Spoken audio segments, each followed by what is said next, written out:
wabarakatuh.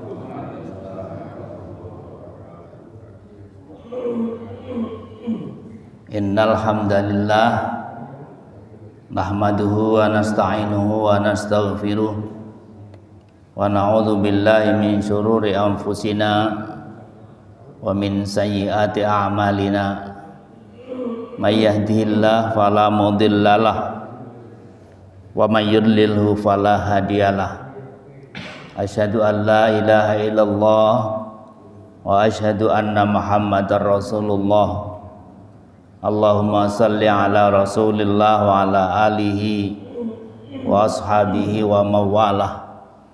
Amma ba'du fa ya ibadallah, usikum wa iyaya bitaqwallah faqad fazal muttaqun.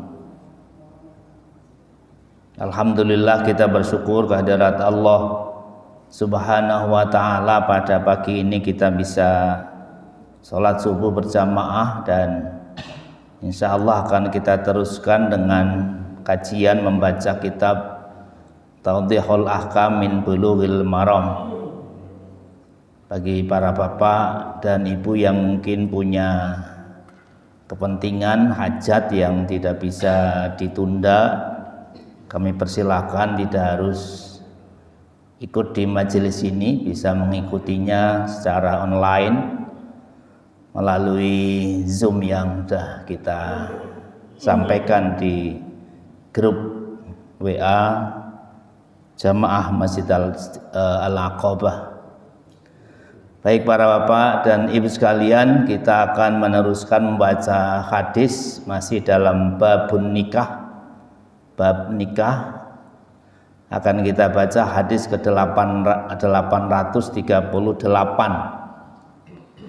Wa an Anas bin Malik radhiyallahu anhu anna nabiyya sallallahu alaihi wasallam hamidallaha wa asna alaihi wa qala lakinni ana usolli wa anamu wa asumu wa uftiru wa tazawwajun nisa faman raghiba an sunnati falaisa minni, muttafaqun alaih. Dan dari Anas bin Malik radhiyallahu anhu, dia bercerita bahwa Nabi sallallahu alaihi wasallam suatu saat berkhutbah di hadapan para sahabatnya. Dia memuji Allah, dia menyanjung Allah.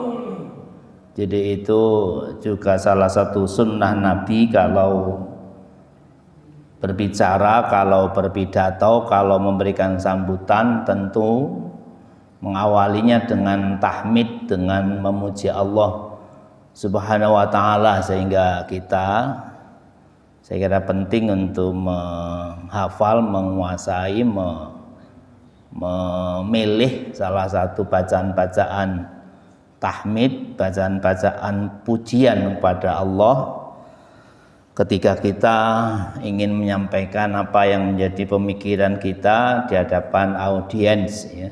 Membaca tahmid, ya, tentunya ada alhamdulillah rabbil alamin, nahmatullah, atau innal hamdalillah, dan seterusnya, ya. Itu termasuk sunnah Nabi sallallahu alaihi wasallam. Waqala, dan kemudian sesudah memuji Allah, menyanjung Allah, Rasulullah bersabda, lakinni ana usalli, tetapi saya tetap melakukan sholat, wa namu, dan saya juga tetap tidur, wa sumu, saya puasa, wa uftiru, saya juga tetap buka puasa atau membatalkan puasa saya, wa tazawwajun nisa, saya juga tetap menikahi wanita. Faman raghiba an sunnati falaisa minni, dan barang siapa yang tidak menyukai sunnahku, sunnah Nabi, yang dimaksud di sini adalah tadi anamu, uftiru, atazawwajun nisa itu, falaisa minni, maka dia tidak termasuk golonganku. Pidato Rasul sesungguhnya panjang ya, artinya tidak hanya kalimat ini hanya salah satu poin yang ingin diambil oleh si Anas bin Malik yang kemudian dinukil oleh musannif tentang nikah ya, tentang an-nikah atazawwajun nisa itu. Jadi dia menyampaikan banyak hal, termasuk saya adalah orang yang paling takwa di antara kalian, tetapi saya juga tetap sholat, selain sholat saya tetap tidur, saya puasa tapi juga saya ada tidak puasanya dan seterusnya, termasuk atazawwajun nisa, saya juga punya istri. Apa yang dimaksudkan dengan hadis ini? Sesungguhnya pertama, buniyat hadhihi syariah samiyah alas samahi wal yusri wa iradha'in nufus wal gharaizi bi thayyibatil hayat al mubahah. Syariat yang diturunkan Allah ini as-samiyah, itu artinya syariah langit ya. Syariat yang Allah turunkan ini dibangun di atas as-samah. Samah itu toleransi. Kemudian menjadi tasamuh juga di istilah lain, dibangun atas prinsip toleransi, wal yusri dan kemudahan, wa iradha'in nufus dan legowonya jiwa manusia, wal gharizah jadi sifat alami yang dimiliki atau keinginan alami yang dimiliki setiap manusia. Bitayyibatil hayatil mubahah, sifat ingin yang baik-baik dalam kehidupan dunia yang masih dibolehkan. Wa karihatil anata wasiddata, dan memakruhkan ya, menolak al-anata wasiddata, sesuatu yang menyulitkan, memberatkan, sesuatu yang asyiddah berlebihan, wa hirmanin nafsi, dan hirman itu mengharamkan, dari kata haramun, mengharamkan jiwa, mimma bahallahu ta'ala, dari apa-apa yang Allah bolehkan.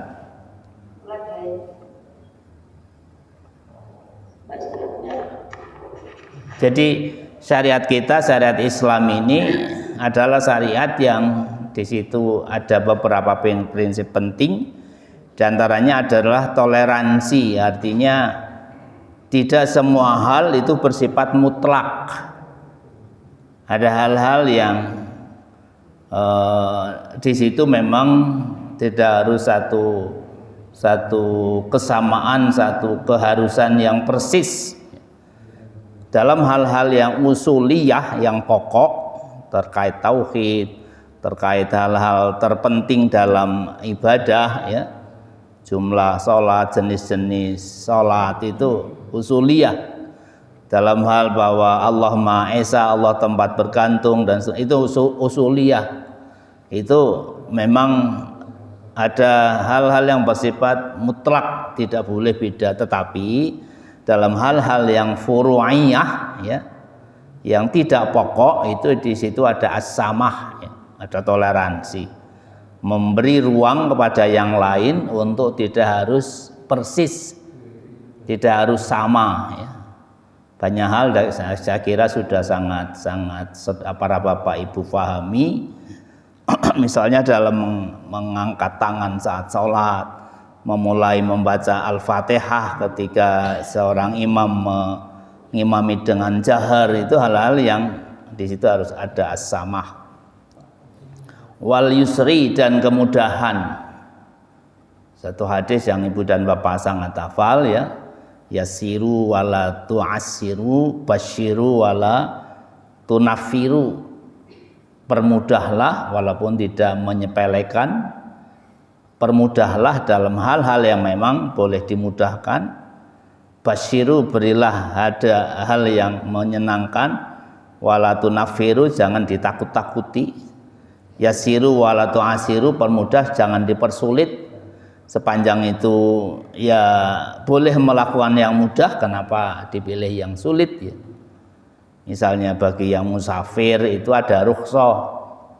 Jangan kemudian wah saya eman-eman, saya tidak enak pada Allah kalau saya harus dapat rukhsah, kemudian saya harus mengqashar dan menjamak salat misalnya. Padahal itu dalam hal yang boleh untuk dijamak, boleh untuk diqashar ya. Itu namanya mempersulit diri. Padahal ada yang mudah. Wa irda'in nufus, dan keridhaan jiwa manusia, dan juga hal-hal yang bersifat gharizah, itu bersifat insting manusia atau sifat dasar manusia dengan hal-hal yang baik dalam kehidupan, seperti menikah ya, menyalurkan syahwat seksual itu al-mubahah ya, sepanjang caranya benar. Wa karihatil anat, dan Islam atau syariah as-samiyah itu menolak, memakruhkan al-anata wasyiddah, sesuatu yang membuat sengsara, rekoso. Anat itu yang mirip-mirip membuat penat gitu. Wasyiddah, dan melebih-lebihkan dan menghalang-halangi, mengharamkan kepada jiwa justru hal-hal yang boleh. Islam itu agama syariah as-samiyah itu tidak seperti itu, tidak halal, tidak menyulitkan manusia. Dalam surat Toha ayat 2 juga ada ayat yang saya kira prinsipnya berisi ini ya. Toha ma anzalna alaikal qur'ana litashqa, tidaklah kami turunkan Al-Quran itu untuk tashqa, untuk membuat kalian syaqiyun. Syaqiyun itu ya ndak enak, ndak nyaman, ndak mudah dalam hidup. Illa tadhkiratan liman yakhsha ya. Dia untuk menjadi peringatan bagi siapa kita yang takut kepada siksa Allah. Innal khaira wal barakata fil iqtida bittiba'i ahwalin nabi sallallahu alaihi wasallam fa wal khair wal barakah. Sesungguhnya kebaikan dan barokahnya dan barokahnya kehidupan itu adalah fil iqtida wattiba'i ahwalin nabi, ketika mengikuti, ketika mentauladani perilaku Nabi sallallahu alaihi wasallam. Fawal khairu wal barakah, itulah kebaikan dan keberkahan yang sesungguhnya. Wayal adlu wal wasatu fil umur, ittiba bi ahwalin nabi itu adalah sifat al adl, bersifat tengah ya, tidak tatarruf. Walasat dan wasat itu ya tengah juga ya, sederhana fil umur, dalam segala sesuatu. Itu yang sesungguhnya konsep sekarang di pemerintah disebut moderasi, tapi kadang menafsirkannya yang kadang subjektif. Moderasi itu sesungguhnya ya wasatiyah, itu moderasi itu ya al-adlu, itu moderasi itu ya radikal sesungguhnya, karena moderat itu ya pemahaman apa adanya, pemahaman yang sesungguhnya, bukan pemahaman yang minggir-minggir, baik minggir atau tatarruf dalam konteks terlalu longgar, liberal, maupun tatarruf terlalu minggir, terlalu berlebihan fil ibadah, dalam hal ibadah. Saya kira sudah pernah dijelaskan Ustadz Nursidin di sini tentang bagaimana kita harus juga wasatiyah dalam ibadah, yang tidak kita lupa. Bahkan sering diceritakan seorang sahabat yang dia bersumpah pada diri sendiri, saya akan sholat semalam suntuk, saya akan puasa terus. Itu tatarruf, itu berlebihan.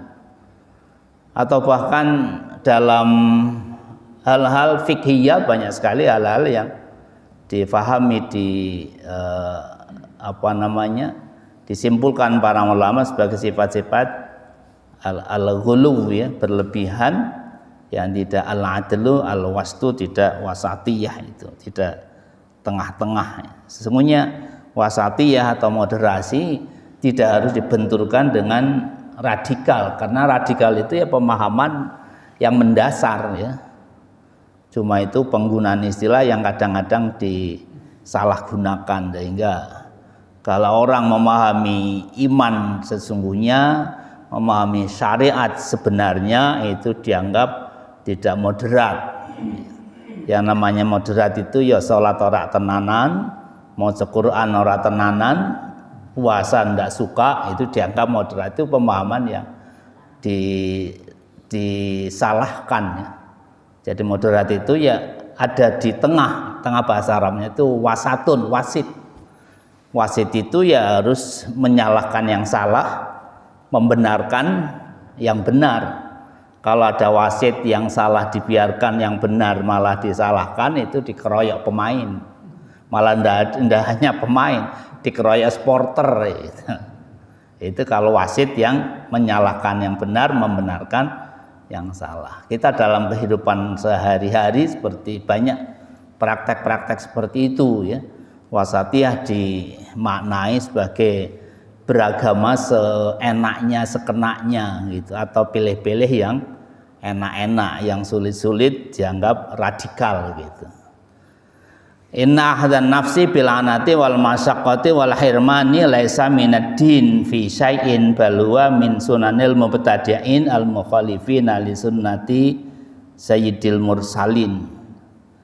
Jadi prinsip ketika jiwa justru memilih yang berat-berat, yang sulit-sulit, yang tidak mengenakkan itu, serta menghalang-halangi jiwa dari hal-hal yang masih dibolehkan, itu laisa minaddin, tidak termasuk prinsip agama yang benar, tapi ia min sunanil mubtadi'in, termasuk sunnah para orang yang membuat bid'ah, membuat al mukhalifin, yang berselisih, yang berbeda, di sunnati sayyidil mursalin, menyelisihi sunnah Rasulullah SAW. Sehingga hidup itu tidak usah cari yang berat-berat, sepanjang yang ringan itu memang masih boleh. Konteks kita sedang bicara pernikahan sesungguhnya.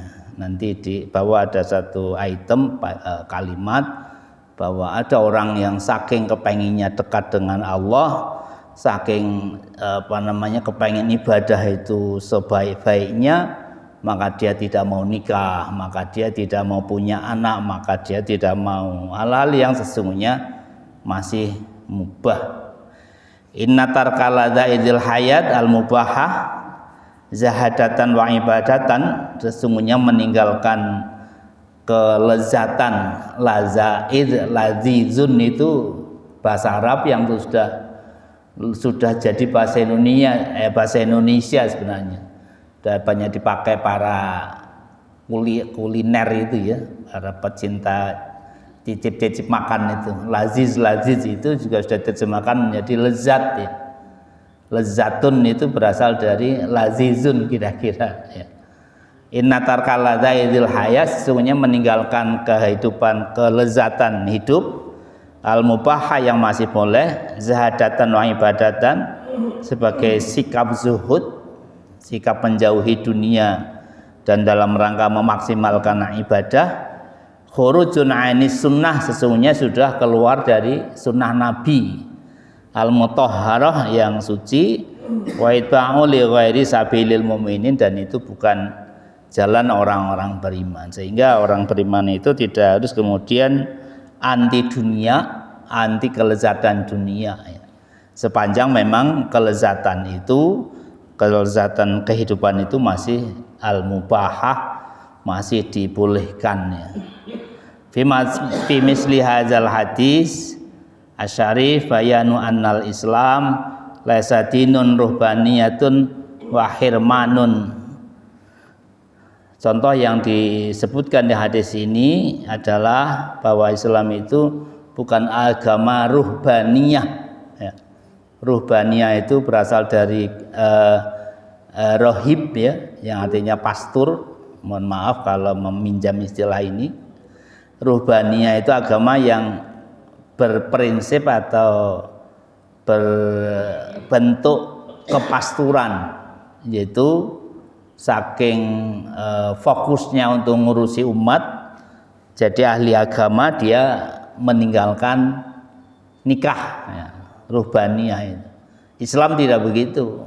Tokoh Islam ketika ia ingin betul-betul jadi pemimpin Islam, tidak kemudian dia tidak usah nikah, tidak. Jadi pemimpin Islam harus tetap memberikan hak yang proporsional. Wa khirman, dan mengharamkan kelezatan dunia yang masih boleh itu. Innama huwad dinul ladzi ja'ala islahiddin wad dunya. Tapi Islam itu agama yang ingin membuat kemaslahatan secara seimbang antara dunia dan agama. Wa nau'ata kulladzi haqqin haqqah, dan dia memberikan hak semestinya, tidak kemudian berlebihan dalam hal tadi ibadah itu. Falillahi ta'ala haqquhu minal ibadah. Allah punya hak untuk disembah, ya, itu haknya Allah. Walil badani haqquhu, badan juga punya hak min thayyibatil hayat, dari hal-hal yang baik dalam kehidupan ini. Walin nafsi haqquha, jiwa juga punya hak minar rohah, dari istirahat. Jadi masing-masing punya hak. Tidak boleh kita al-anatu wasyiddah, ya, membuat terkoso diri sendiri dan membuat berat diri sendiri. Allahu jallat hikmatuhu walladzi raqiba fil insan al-gharaiz. Hikmah yang begitu tinggi, hikmah Allah yang begitu tinggi, kebijaksanaan Allah yang begitu mulia, yang telah memberikan gharizah pada manusia, wal matalib, dan keinginan-keinginan. Maka gharizah itu harus dicukupi dengan keinginan-keinginannya yang boleh. Walam yakbihuha wa yuhrimuha, dan Allah, ya, syariat Islam tidak menganggap jelek ketika orang menyalurkan gharizahnya, nalurinya. Wa yuhrimuha, dan juga tidak mengharamkan naluri itu. Mimataba alaihi, karena memang itu sudah jadi nalurinya. Li anna fi hadzal mutanafisat al mubahah imarul kauni, dan justru karena dicukupinya naluri manusia ini, maka jadi makmurlah dunia. Wa baqaun nawa'i wa salahil umur, dan ada bukan semuanya sama, tetapi ada hal yang berwarna-warna dan ada kemaslahatan dalam segala urusan itu. Aturan Allah, syariat Allah, memang Allah memberikan gharizah pada manusia, punya kecenderungan, punya naluri terhadap hal-hal yang memang masih dibolehkan, dan justru Allah memilih manusia itu untuk menjadi khalifah fil ard karena dia punya gharizah itu. Bukan malaikat yang disuruh jadi khalifah fil ardi, tetapi manusia yang selain punya akal, selain punya keimanan untuk taat pada Allah, tetapi dia juga punya nafsu. Kalau saja yang menjadi khalifah fil ardi itu malaikat atau manusia yang kayak malaikat semuanya, ya ini tidak akan ada bangunan masjid, tidak ada pesawat terbang, tidak ada macam-macam ya, hal-hal yang diciptakan manusia. Justru nafsu yang ada pada manusia sepanjang pada batas-batas yang al-mubahah, itulah yang menjadi pendorong manusia bisa melakukan hal yang seperti Allah inginkan di bumi ini. As-sunnatu hiya tariqah wa la yalzimu minar rughbah hanis sunnah. Sunnah itu cara hidup, dan seorang atau setiap orang beriman itu tidak boleh, ya, untuk tidak menyukai, untuk membenci sunnah. Setiap mukmin itu tidak boleh untuk anti sunnah.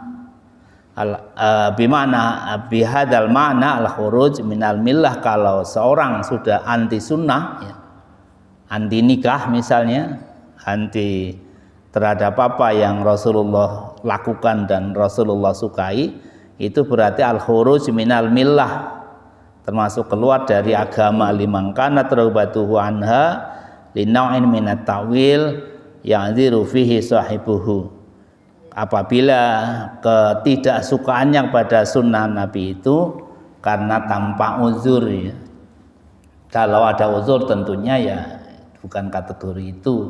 Misalnya uzur ada hal-hal yang bersifat atau yang terkait kesehatan, dia tidak bisa nikah karena ada hal-hal halangan tertentu sehingga dia tidak nikah, itu bukan itu yang dimaksud. Tetapi ketika ia wajar-wajar sehat-sehat dan punya syahwat dan kemudian tidak ia salurkan, itu yang namanya al-khuruj minal millah. Sehingga ketika kemarin Pak Tirsono kemudian punya garwo lagi, itu sunnah Pak Hedi, sunnah Rasulullah SAW ya, karena ya beliau perlu untuk gendu-gendu rasa gitu, untuk cerita bagus ya. Jadi malah termasuk tidak sunnah kalau tanpa halangan, tanpa uzur yang syar'i, kemudian dia malah tidak lagi melakukan halal yang sesungguhnya mubah itu. Ar-raghbah anisai manau al-i'rad ya. Tidak menyukai sesuatu itu artinya berpaling darinya. Dan yang dilarang adalah ketika dia berpaling dari sunnah itu ima'anan fil ibadah, yaitu dalam rangka ingin berlebih-lebih dalam beribadah, wa i'tiqadit tahrim lima halallah, dan meyakini bahwa itu haram untuk dirinya padahal halal dihalalkan oleh Allah. Jadi ketika kita tidak menyukai salah satu sunnah Nabi, betapapun itu mungkin alasannya adalah dalam rangka agar kita lebih fokus dalam beribadah, justru alasan ima'anan itu ingin lebih fokus dalam beribadah itu yang termasuk mamnu, yang termasuk dilarang. Kita tadi di atas sebutkan Allah punya hak untuk kita sembah, tapi jiwa kita juga punya hak, badan kita juga punya hak, keluarga juga punya hak. Al-i'radu 'anil ahli wal aulad laisa mimma yuhibbuhullah, berpaling, menolak, tidak suka untuk punya keluarga dan punya anak, itu termasuk hal yang tidak Allah suka. Ma yuhibbullah tidak termasuk yang Allah sukai. Tetapi sekali lagi, sepanjang kita tidak suka keluarga, tidak suka anak itu karena kita merasa lebih bisa dekat, bisa berlebih ibadahnya dibanding ketika kita ada keluarga, ada anak-anak ya. Tapi kalau tidak punya anaknya, tidak punya keluarganya, itu karena qadarullah, karena ada uzur syar'i, itu tidak termasuk yang ini. Kalau orang sengaja meninggalkan itu padahal dia mampu melakukannya, itu laisa mimma yuhibbuhullah, tidak termasuk yang Allah suka. Wa laisa huwa min dinil anbiya war rusul, itu juga bukan menjadi agamanya para nabi dan para rasul. Kenapa? Karena Allah berfirman, wa laqad arsalna rusulam min qablika wa ja'alna lahum azwaja wa dzurriyyah, dan sungguh telah kami utus banyak rasul. Rasul itu yang kita tahu dari Al-Quran hanya 25 ya, nabi dan rasul. Tetapi tentang jumlah semuanya itu para ulama beda-beda pendapat. Ada yang mengatakan 315, ada yang mengatakan jumlah nabi dan rasul itu 350, ada yang mengatakan bahkan sampai 120.000 ya. Itu jumlah nabi dari sejak Adam sampai Nabiullah Muhammad sallallahu alaihi wasallam. Tetapi yang kita tahu dari Al-Qur'an yang disebut namanya itu 25 nabi. Ada Adam, ada Idris, ada Nuh, ada Lut, ada Zakaria, ada Yunus, ada seterusnya sampai Musa, Isa, sampai Rasulullah Muhammad sallallahu alaihi wasallam.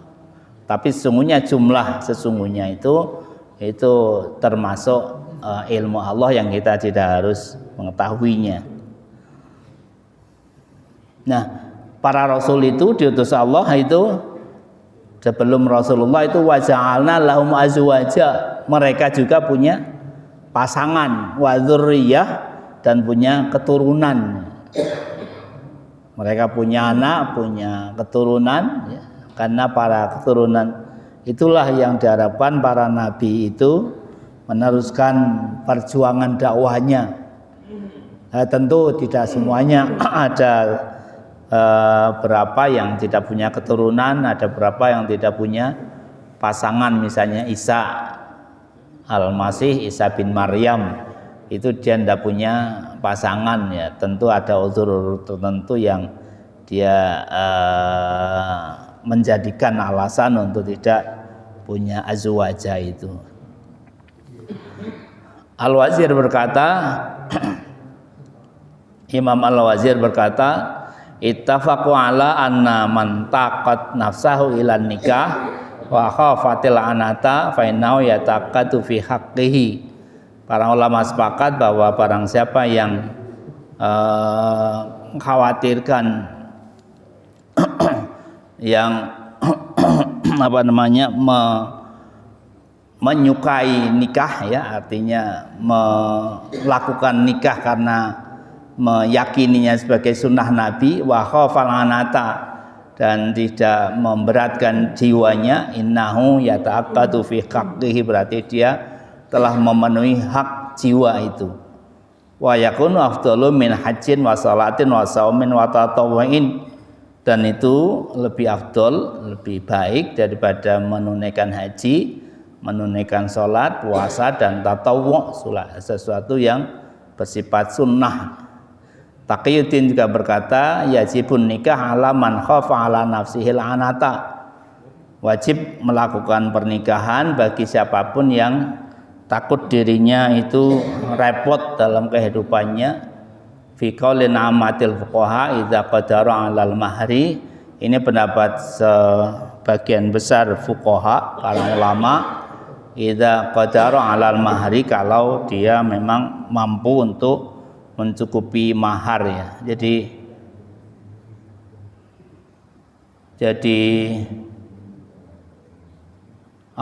seorang yang punya kemampuan, punya al-qadru, al-qudratu, al-ba'atu, dan kemudian dia khawatir kalau sesuatu terjadi pada dirinya, itu dia wajib untuk melakukan pernikahan itu, an-nikah itu. Ini berapa fawaid dari hadis yang ke-383 yang intinya adalah bahwa agama itu yusrun, agama itu tidak memberatkan, agama itu mudah dan sesuai dengan gharizah al-insaniyah ya, naluri kemanusiaan, dan mutallabatun nafsi, keinginan jiwa, sepanjang jiwa itu memang keinginan itu memang al-mubahah yang dibolehkan oleh syariah. Hidup itu tidak boleh mempersulit diri, dan juga tidak boleh khirmanun nafsi ya, menghalangi jiwa dari hal-hal yang memang dibolehkan. Baik, hadis berikutnya ke-839. Wa anhu radhiyallahu anhu qala kana Rasulullah sallallahu alaihi wasallam ya'muruna bil ba'ah wa yanha 'anit tabattul nahyan sadidan wa yaqul tazawwaju al-walud fa inni mukasirun bikum al-anbiya yaumal qiyamah. Rawahu Ahmad wa sahahahu Ibnu Hibban walahu syahidun inda Abi Dawud wan Nasa'i wa Ibnu Hibban aidan min hadisi Maqal bin Yasar. Dari sebentar. Atas ini siapa kok anu pakai dhamir ya? Anas ya. Dari Anas bin Malik juga. Ya, ini Anas bin Malik ya. Jadi kalau ada hadis sebelumnya sudah disebut sahabat yang meriwayatkan, kemudian berikutnya sama sahabat perawinya yang meriwayatkan, itu biasanya tidak disebut namanya, cukup domirnya wa anhu. Nahu dimaksud adalah Anas bin Malik karena atasnya itu adalah Anas bin Malik. Wa anhu radhiyallahu anhu, dan dari Anas bin Malik juga radhiyallahu anhu dia berkata, Rasulullah sallallahu alaihi wasallam ya'muruna bil ba'ah, memerintahkan kita untuk menikah. Al ba'ah di sini yang dimaksud adalah an-nikahu. Wa yanha 'anit tabattul, dan melarang kita 'anit tabattul, dari lajang. Tabattul itu membujang tanpa alasan, tentu tanpa alasan. Kalau ada alasannya ya segala hal itu ada pengecualian. Nah kalau dia normal-normal saja itu kemudian membujang, itu yanha. Rasulullah melarangnya. Nahyan syadidan, betul-betul dilarang. Betul-betul dilarang kalau memang seorang normal dan ya perlu punya pasangan tetapi menyengaja tidak punya pasangan atau tabattul, melajang. Dan dia bersabda, Rasulullah bersabda, tazawwajul walud, nikahilah perempuan yang al-walud itu berasal dari kata waladun, yang anaknya banyak. Jadi nikahilah perempuan yang anaknya banyak. Fa inni mukasirun, sesungguhnya aku akan membanggakan banyaknya kalian al-anbiya'a, kepada para nabi-nabi yang lain yaumal qiyamah, di hari kiamat. Ini yang dulu menjadi momok para penyuluh KB ketika tahun-tahun di Orde Baru itu, tahun-tahun Pak Harto mengkhawatirkan penduduk yang semakin banyak, kemudian ada program KB. Itu ketika para penyuluh KB itu belum gandeng para ulama, itu penyuluhan KB-nya tidak laku ya. Karena diantara yang dipahami umat ini, tazawwajul walud, kalian nikahilah dengan para perempuan yang kira-kira anaknya banyak. Tidak tahu Pak Didik cara milih istri, mungkin ngerti tengere cara milih istri yang anaknya banyak sehingga anaknya banyak. Tapi anak banyak dan tidak banyak juga itu qadarullah ya Pak Nabi. Saya anaknya satu enggak kabel Pak Hadi itu qadarullahnya begitu ya. Jadi pengennya banyak tapi hanya diparingi satu, itu ya qadarullahnya begitu. Tapi Rasul suka kalau ada orang yang menikah kemudian anaknya banyak. Nah tadi tentang KB, baru kemudian KB itu didengar umat ketika pemerintah atau para penyuluh KB itu gandeng ulama ya. Ulama diajak, yuk cari dalil kira-kira mana yang bisa memotivasi umat untuk ikut program pemerintah KB 2 anak cukup begitu. Maka kemudian ya digandeng ulama untuk ikut ceramah di mana-mana agar umat mengikuti KB, yang akhirnya KB berhasil. Ketika KB berhasil, banyak SD yang tutup ya, karena anaknya jadi hilang jadi sedikit ya. Ketika anaknya langka, padahal gedung-gedung sekolah dasar itu disiapkan untuk sekian banyak yang sekolah, tapi semakin berkurang, itu banyak sekolah tutup. Termasuk ketika saya tugas di Sragen itu sempat didatangi kepala dinas karena ada SD, berapa SD yang tutup karena tersaingi MI. Ini Pak Saidun buat aturan bahwa ini dibatasi wilayah, ada berapa SD itu tutup ya enggak bisa, kita enggak ada aturan begitu, dan akhirnya ya tetap tutup karena memang selain karena umat sudah mulai milih ketika menyekolahkan anaknya juga karena keberhasilan KB itu ya. Nah, hadis ini termasuk hadis yang tidak disukai penyuluh KB, karena tazawwajul walud, nikahilah para perempuan yang anaknya banyak. Nabi itu akan bangga, bahkan besok membanggakan yaumil qiyamah akan umatnya yang sangat banyak. Darajatil hadis sahih, hadis ini hadis sahih. Apa yang bisa difahami dari hadis ini? Asyari'ul hakim ya'mur biziwaj lima fi minal masalih. Allah Subhanahu wa taala, asyari' itu pembuat syariah ya. Al-Hakim yang maha bijaksana, yang dimaksud adalah Allah Subhanahu wa taala memerintahkan untuk menikah karena ada banyak kemaslahatan di dalamnya dan kemanfaatan yang juga banyak di dalamnya. Wal amru yaqtadil wujub, ini kaidah usuliyah. Perintah itu atau redaksi suatu nas kalau berbentuk amar ya, berbentuk perintah, itu yaqtadil wujub, menghasilkan atau berarti menunjukkan wajibnya sesuatu yang diperintahkan itu. Jadi saya kan ngajar usul fikih Pak Nafi, kayak gini-gini yang saya bahas di sekolahan. Al-amru yaqtadil wujub ya, annahu yaqtadil hurum ya, haram. Kalau larangan artinya haram, kalau amar artinya wajib.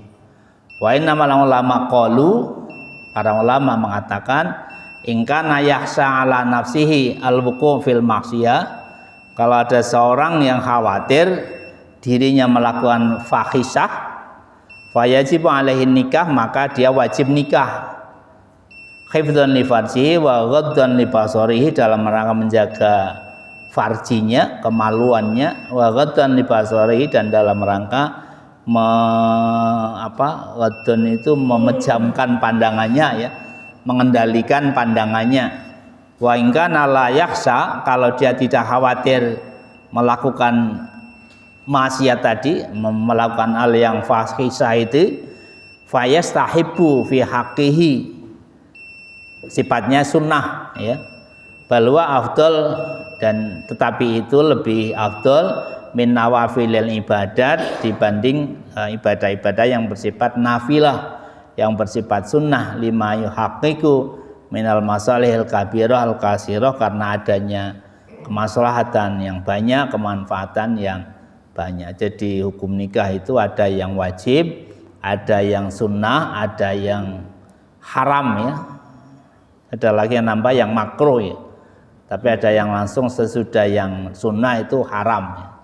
Jadi yang wajib itu kalau yaksal fahisyah, kalau dengan tidak nikah dia banyak melakukan keburukan, kejelekan atau fahisyah, sehingga dia ketika tidak nikah itu banyak berdosa karena syahwatnya, karena tidak mengendalikan penglihatannya, itu dia wajib menikah. Kemudian kalau dia tidak khawatir nikah, misalnya karena hal-hal tertentu, maka betapapun tidak khawatir fahisyah itu, dia tetap yustahabbu, sunnah nikah. Karena apa? Ada banyak kemaslahatannya tadi.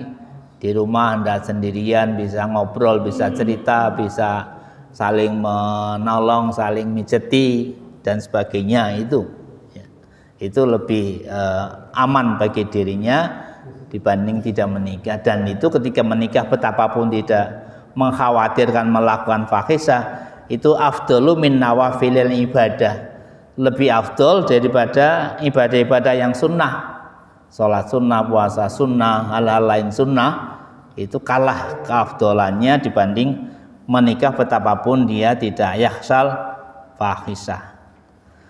At-tabattul wal inqita'an nisa wa tarkun nikah inqita'an ila ibadah manhiyun anhu, melajang dan tidak suka wanita, meninggalkan nikah dalam rangka fokus biar lebih banyak ibadahnya itu manhiyun anhu dilarang, wa nahyu yaqtadi tahrim, dan larangan itu artinya haram, la siyama wa nahyu fi hadza syadidun lana mukhalifun li sunanil mursalin.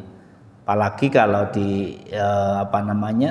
kaitkan dengan sunanil mursalin, ya, sunnah para rasul. Mereka juga waja'alna lakum azwajan wa dzurriyyah, mereka juga punya pasangan, mereka juga punya keturunan, wa fihi ta'tilun li iradatillahi ta'ala.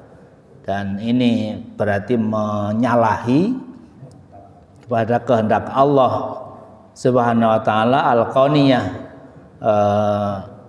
sebagai untuk memakmurkan hadzal kauni, dunia ini. Jadi ramainya dunia ini adalah ketika sunnah Rasulullah menikah itu dilakukan. Ya, bisa kita bayangkan kalau tidak menikah itu suatu keutamaan sehingga semuanya berlomba-lomba untuk tidak punya anak, untuk tidak menikah, maka dunia ini tidak ada amarahnya, ya, tidak ada yang memakmurkannya.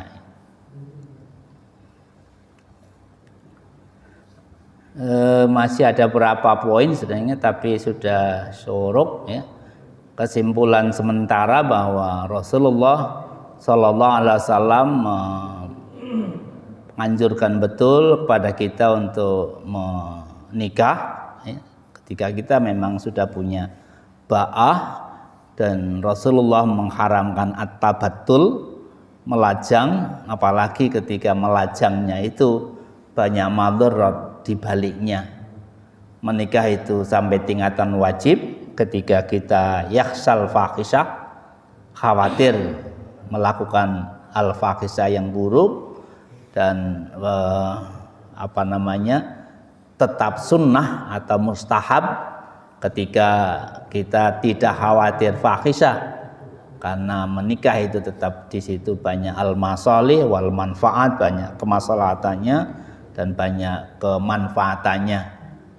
Nikah yang bersifat mustahab itu, yang tidak wajib itu, yang sunnah itu sesungguhnya bahkan lebih afdol, ya, lebih utama, nilai kebaikannya lebih banyak dibanding nawafilul ibadah yang bersifat sunnah. Berapa faedah lainnya insya Allah kita teruskan di kesempatan yang lain.